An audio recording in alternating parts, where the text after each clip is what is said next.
मुझे विश्वास है आप सूर्य को अर्घ देना प्रारंभ करिए। अपने शरीर से मस्तिष्क से तांबे का पात्र 8 इंच की दूरी पर रखकर सूर्य नारायण को उस जल में से देखो, जो जल नीचे आप सूर्य को चढ़ा रहे हो, उस जल में से देखते हुए सूर्य को अर्घ देना प्रारंभ करिए। और धीरे धीरे, अगर बीमारी है तो बिल्कुल स्लो एकदम धीरे धीरे उस पानी को छोड़िए। और पानी को छोड़ने के बाद आप बाबा का केवल सूर्य की आराधना, सूर्य को जल देना प्रारंभ कर दीजिए। 15 से 20 दिन कर कर देखो, धीरे धीरे शुगर और बीपी लेवल में आना प्रारंभ हो जाएगी। अर्घ तो दो, 15 दिन, 20 दिन, 1 महीना, 2 महीना, तुम्हें लगे किसी और वाला हमारा झूठ बोल रहा है, मत, तुम्हारे हाथ। शिव साधना का जो सर्वप्रथम फल है वो नेत्रों को प्राप्त हो। इसलिए जो श्री शिवाय नमस्तुभ्यम जपता है, पंचाक्षर मंत्र नमः शिवाय जपता है, या षडाक्षर मंत्र ओम नमः शिवाय जपता है, या शिवजी के मंदिर में जाकर 1 लोटा जल चढ़ाता है, श्री शिवाय नमस्तुभ्यम का उच्चारण जो दिन भर में कम से कम 11 बार 21 बार भी अपनी जिह्वा से कर लेता है, तो कहा उसके नेत्र सिद्ध होते चले जाते हैं। उसकी दृष्टि पड़ने से भी जीव का कल्याण हो जाए, मात्र दृष्टि। कई बेटियां कहती हैं क्या मेरी सरकारी नौकरी लगेगी? हम उनसे पूछते हैं तुम सरकारी नौकरी करोगे? हाँ। लगेगी? हाँ। कोई उपाय? तो हम बेटियों से, बेटाओं से कहते हैं अगर सरकारी नौकरी चाहते हो, तुम कहते हो कि कोई उपाय, उसका एक ही उपाय, अपनी मेहनत को 4 गुना बढ़ाओ, रात दिन एक कर दो, परिश्रम खूब करो, और आखिरी में जिस दिन कंपटीशन एग्जाम में बैठो, बेलपत्री पर शहद लगाकर शंकर को चढ़ाकर चले जाओ, फिर वो कार्य बाबा संभाल। क्यों महापुराण का कौमार खंड वर्णन करता है जब व्यक्ति बहुत ज्यादा उलझनों में कहीं एकदम अचानक घिर जाए और उसका कोई निर्णय निकल ही नहीं रहा। शिवपुराण की कथा कहती है मरना उसका कोई हल नहीं है। उस समय पर केवल एक काम कर, 1 कनेर का फूल और 1 दुर्वा दोनों ले जा। जया, विषहरा, शामलीवारी, दौतली और देव। शिव जी की जो 5 लड़कियां हैं, इन 5 लड़कियों का नाम लेकर 1 कनेर का फूल और 1 दुर्वा जो भगवान शंकर को उत्तर की ओर मुख कर कर शिवलिंग पर समर्पित कर देता है, और 1 लोटा जल धीरे धीरे शंकर भगवान को अपने मन की कामना कर कर जिस उलझन में वो फंसा हुआ है उसका स्मरण करते करते वो शिव जी से अपने मन की बात कहते कहते अगर जल उसी दुर्वा, उसी कनेर के फूल के ऊपर शिवलिंग पर जो चढ़ा हुआ है उस पर समर्पित करता है, कहते हैं 4 घंटे भी नहीं लगते। 3 महीने तो जान दो, 3 दिन भी जान दो, 4 घंटे भी नहीं लगते, और देवाधिदेव महादेव उस व्याधि से उसको निकालना प्रारंभ कर। ये सुंदर बात है महाराज। सूर्य नारायण भगवान को जब जल चढ़ाया जाता है, सूर्य को जल चढ़ाते समय, और न चांदी का, न स्टील का, न लोहे का, न प्लास्टिक का, न कांच का, न सोने का कोई बर्तन, न कांसे का, न एल्युमिनियम का, न पीतल का, केवल एक पात्र होना चाहिए, वो है तांबे का। काय का पात्र होना चाहिए? तांबे का पात्र। और सूर्य नारायण भगवान को जब 8 इंच ऊपर तुम्हारा हस्त है, और जब हम सूर्य को जल चढ़ा रहे हैं, कैसे जल चढ़ाना है वो भी समझ लीजिए। अगर कोई कैंसर का मरीज है, जिसके चेस्ट में कैंसर आ गया हो, लेफ्ट में, राइट में कहीं पर कैंसर आ गया हो, या कोई गठान आ गई हो, तो महाराज आप जल चढ़ाते समय उस जल की धार को सूर्य भगवान को जब चढ़ा रहे हो तो धार आपकी गठान की ओर जाना चाहिए, जिससे सूर्य की किरण उस जल में से आपके उस स्थान पर पड़े, उस जगह पर पड़े जहां पर गठान है। महाराज आप लगातार जल तो चढ़ाना चालू करो, अच्छे अच्छे डॉक्टर फेल हो जाएंगे और कह देंगे गठान ठीक हो गई। आपका लीवर और किडनी गड़बड़ कर रहा है, आप प्रतिदिन, आपका स्वास्थ्य गड़बड़ रहता है, आप प्रतिदिन ये ज्योतिष शास्त्र के अंतर्गत, रत्न शास्त्र के अंतर्गत ये रत्न शास्त्र, ज्योतिष शास्त्र, रंग शास्त्र जो हमारे यहाँ है, रंगों के हिसाब से ये जितने रत्न होते हैं, माणिक हुआ, मोती हुआ, नीलम हुआ, मूंगा हुआ, पुखराज हुआ, ये क्यों कहते हैं ये पीला है, ये सफेद है, ये नीला है, ये लाल है, इसको शरीर में क्यों पहनाते हैं? उसका कारण होता है कि जब शरीर में पहनते हैं, सूर्य की किरण उसमें पड़ती है, हमारे शरीर पर वो कलर का इफेक्ट पड़ता है, उस कलर को शरीर पर लगता है, और शरीर पर लगता है तो हमारा शरीर धीरे धीरे, हमारी जो इंद्रियां हैं वो सही होने लगती हैं, काम सही होने, सोच आ रही, गलत दृष्टि आ रही, गलत विचार हमारे भीतर आ रहे हैं, गलत सोच हमारे भीतर आ रही है, तो एक काम करो, एक बेलपत्री लीजिए,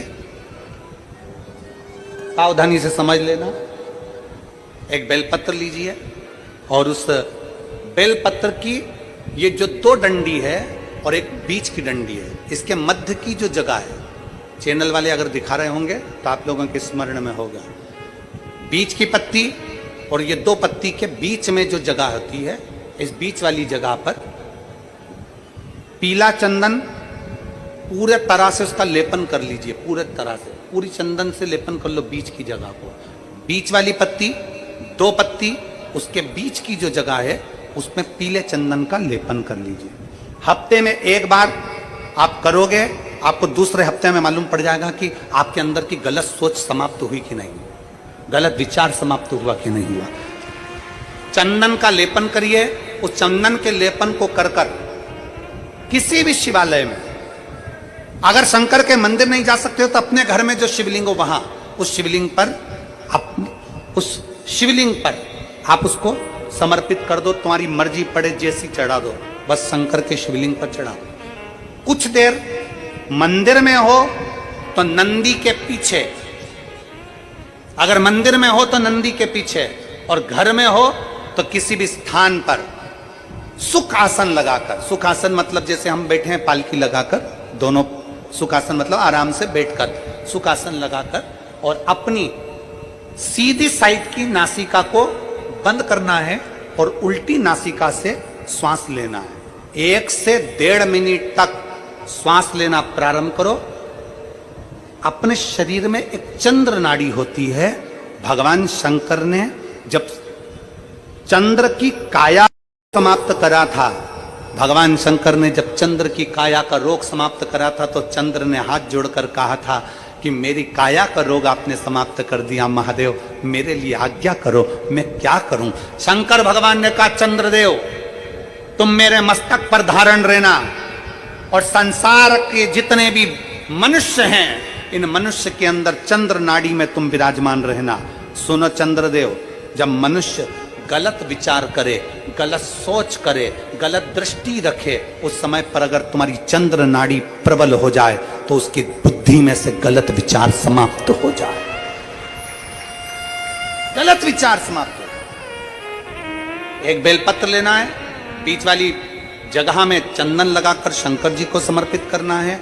घर हो, मंदिर हो, कम से कम 1.5 से 2 मिनट तक नासिका को बंद कर कर सीधे साइड की नासिका को बंद करना है, उल्टे साइड की नासिका से ही श्वास लेना है और छोड़ना है, फिर लेना है, फिर छोड़ना है, फिर लेना है, फिर छोड़ना है।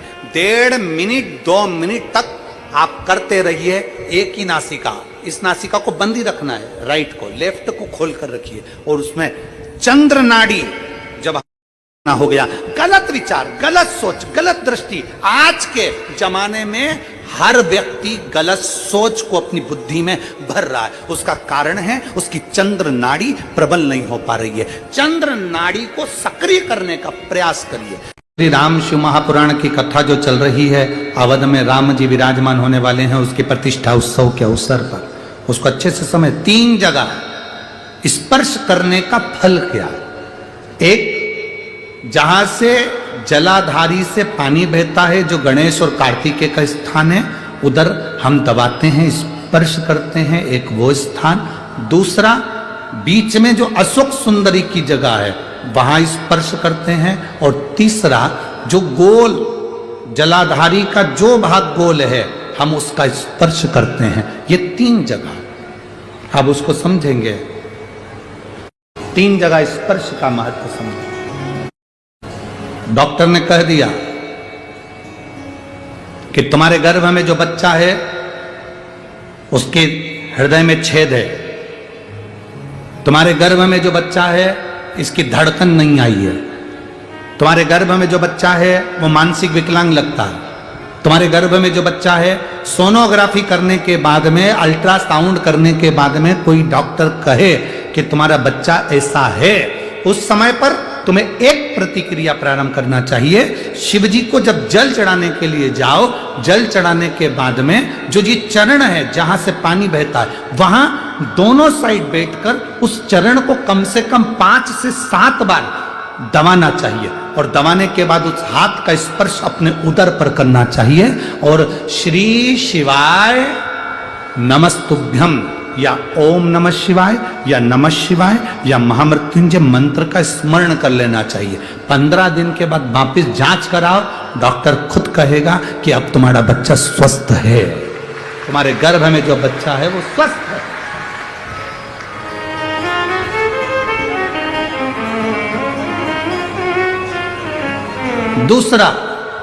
दूसरा स्पर्श,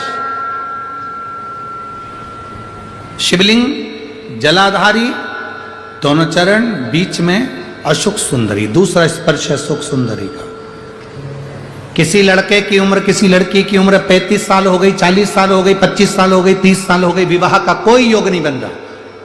ज्योतिषाचार्यों ने कहा मंगल है, शनि है, पर ये राहु है, केतु है, सब बोल दिया। आप अपना जल चढ़ाओ महादेव को, जो लड़का लड़की है वो जल चढ़ाए, बेलपत्री का स्पर्श अशोक सुंदरी वाली जगह पर कर कर शिव जी को चढ़ाए और 2 मिनट उस अशोक सुंदरी की जगह का स्पर्श कर कर अपने मन की बात श्री शिवाय नमस्तुभ्यम कहकर या पंचाक्षर या षडाक्षर मंत्र कहकर उस स्थान का स्पर्श कर कर बाबा से विनती करें। 3 से 4 महीने में संबंध जमेगा ही, ये निश्चित है। स्पर्श उस अशोक सुंदरी वाली जगह का होना चाहिए। स्पर्श। तीसरा स्थान, शिवलिंग का तीसरा स्थान है जलाधारी, पार्वती जी की कटी, पार्वती जी का हस्त कमल, गोल भाग।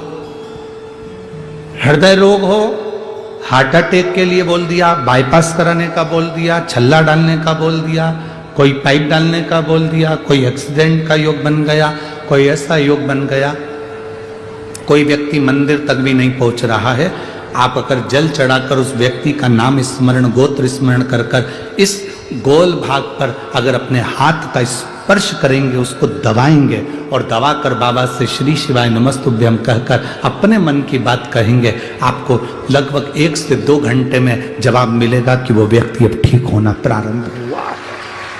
ये 3 स्थान है, 3 स्थान। पिता में एक ही अंतर आता है। एक दिन चिता ने चिंता से कहा कि तू भी जलाती है और मैं भी जलाती हूं। चिता चिंता से कह रही है कि तू भी जलाती है और मैं भी जलाती हूं, तू जीते जी जलाती है और मैं मरने के बाद जलाती हूं। चिंता मनुष्य को जीते जी जलाती रहती है, जीते जी जला जला और चिता जब प्राण चले गए, केवल शरीर बचा है, केवल शरीर।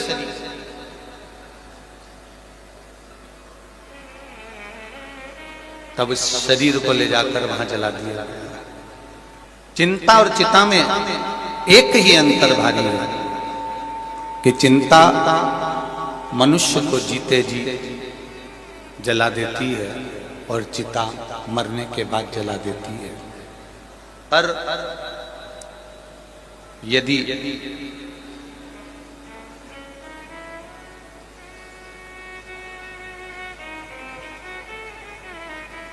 चिता ने कहा चिंता से कि मैं अंत में जलाती हूं और तू मनुष्य को दिन प्रतिदिन रोज जलाती है, तुझ में और मुझ में कोई अंतर है?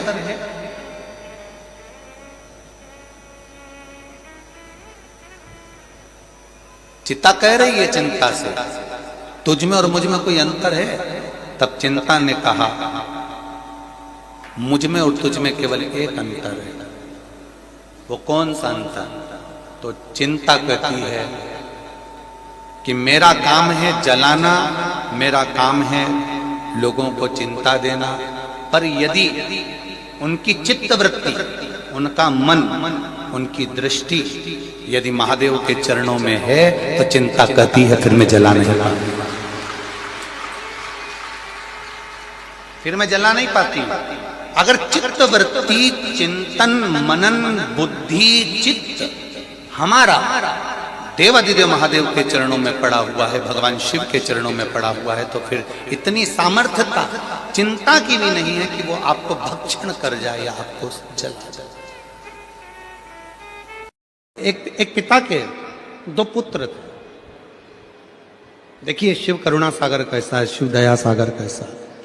एक पिता के दो पुत्र थे, दोनों पुत्र बड़े हो गए और बड़े होकर एक पुत्र ने कहा, पिताजी मुझे तुम्हारे साथ में नहीं रहना, अब आप मुझे मेरा हिस्सा दे दीजिए और मैं ये गांव छोड़कर शहर में जाना चाहता हूं। शिव पुराण का ये प्रसंग बड़ा सुंदर प्रसंग है। पिताजी ने समझाया बेटे को कि तू मान जा, पर मानता नहीं और बेटा नहीं माना। आखिरी में जायदाद का हिस्सा करा गया। पिताजी ने 3 हिस्से प्रॉपर्टी के कर दिए, धन के कर दिए, जमीन के कर दिए। एक बड़े बेटे को दे दिया, छोटे बेटे को दे दिया, एक हिस्सा खुद का रख लिया। समय बीता, बेटा अपना हिस्सा लेकर चला गया, शहर में गया और जाते ही उसके 3 मित्र बन गए। पहला मित्र बना उसका ताली मित्र, दूसरा मित्र बना उसका थाली मित्र और तीसरा मित्र बना उसका प्याली मित्र। कि जब हम बहुत उन्नति की सीढ़ी पर चढ़ते हैं, बहुत वैभव की ओर बढ़ते हैं, तरक्की करते हैं, तो 3 मित्र हमारे जरूर सामने आते हैं। पहला होता है ताली मित्र, जो आपकी प्रशंसा कर कर आपको कहीं ना कहीं नुकसान देने का प्रयास करेगा, वो होता है ताली मित्र। दूसरे नंबर पर होता है थाली मित्र, जो आपको होटल तक लेकर जाएगा, अपने पैसे से तुमको खिलाएगा, अपना पैसे से तुमको लत लगाएगा भोजन की होटल की, और होटल के भोजन की लत लगाकर फिर तुम्हारे पैसे से वो खुद खाए, उसको कहते हैं थाली मित्र।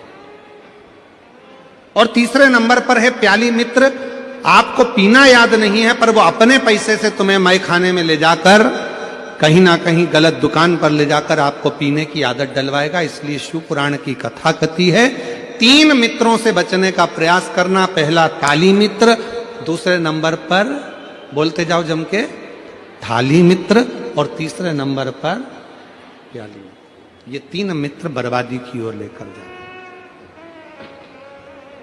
जब पिता ने हिस्सा दे दिया और हिस्सा प्राप्त होने के बाद बेटा शहर में चला गया। बेटा शहर में गया, शहर में जाकर उसके 3 मित्र बन गए, जिन्होंने उसका धन देखा, वैभव देखा, पैसा देखा, खूब सारा धन देखकर 3 मित्र बने और वो तीनों मित्रों ने साथ में रहना प्रारंभ करा और रहते रहते रहते रहते एक दिन उसको बर्बादी के सिरे पर लाकर छोड़ दिया। बर्बादी के सिरे।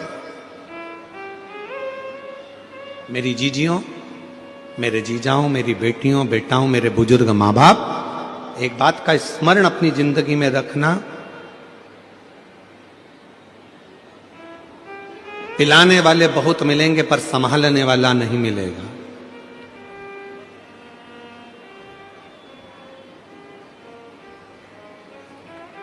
बर्बाद करने वाले ढेर मिलेंगे पर आबाद करने वाला कोई ना मिलेगा। इसलिए अपनी सावधानी अपने साथ में होना बहुत जरूरी है। पर ले जाने वाले ये तीनों मित्र भी साथ छोड़ दिए, कुछ भी उसके पास में नहीं बचा। तब उसके स्मरण में आया, अब करूं तो करूं क्या मैं? क्या अपने गांव वापिस चले जाऊं? अगर गांव जाऊंगा पिताजी धक्का मारकर निकाल देंगे तो कहां जाऊंगा? फिर भी एक बात प्रयास करता हूं कि गांव जाता हूं। मित्र के पास गया, पहले गया अपने मित्र ताली मित्र के पास, अरे यार तू तो मेरा साथ देता था, मेरे को बस गांव जाने के लिए मुझे 100 रुपए दे दे। 100 रुपए ना दिए। फिर गया थाली मित्र के पास में जो होटल में बैठकर साथ में खाता था, उससे कहा मुझे थोड़ा सा पैसा चाहिए, मुझे गांव जाना है। उसने भी नहीं दिया। प्याली मित्र में नहीं दिया। तब अकेला पैदल पैदल पैदल पैदल अपने गांव पर जा रहा, पैदल पैदल। और जब गया देखा पिताजी खेत में काम कर रहे थे, खेत में काम कर रहे। देखा काम करते करते पिताजी का ध्यान गया अपने बेटे पर, और बेटे पर जो ध्यान गया तो पिताजी ने बाहें फैला ली, और जैसे ही बाहें फैलाई बेटा दौड़ कर गया और पिता के गले लग गया। पिता के जैसे ही गले लगा तो बेटा रोकर धड़क कर रोकर कहता है, पिताजी मैंने पूरा धन बर्बाद कर दिया, पूरा पैसा मेरे दोस्तों ने खा लिया, सब कुछ में बर्बाद हो गया, सारे पैसे को मैंने गलत जगह पर लगा दिया, और तो भी आपने मुझे अपने गले से लगा लिया। पिताजी ने कहा, बेटा धन चले गया कोई बात नहीं, संपदा चली गई कोई बात नहीं, पर तू तो मेरे पास में आ गया ना, चिंता मत कर, चिंता मत कर, तू मेरे नजदीक में है ना। जैसे एक पिता अपने पुत्र के लिए बाहें फैलाकर हाथ फैलाकर खड़ा है, और कैसा भी पुत्र है उसको गले से लगा रहा है, उसी तरह मेरा शिव है, उसी तरह मेरा शंकर है, उसी तरह मेरा देव अधिदेव महादेव है, बाहें फैलाकर खड़ा है। जब दुख आए, तकलीफ आए, कष्ट की घड़ी हो, बहुत दुनिया ने धोखा दे दिया, ठोकर लग जाए, तब आखिरी में एक लोटा जल लेकर शिव के शिवालय तक पहुंचना प्रारंभ कर दो। मेरा बाबा तुमको गले लगाना